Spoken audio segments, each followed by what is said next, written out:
السلام عليكم. أنا الطالب باسل الدرس السادس. تعرفوا الهاء.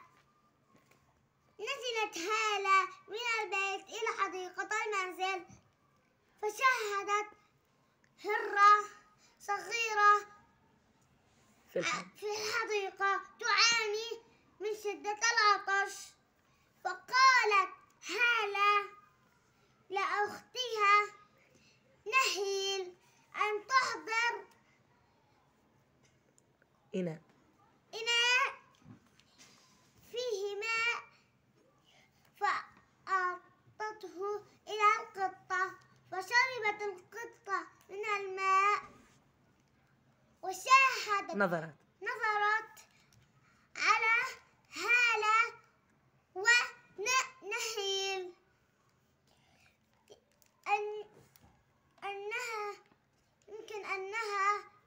كأنها تشكرهما. باي.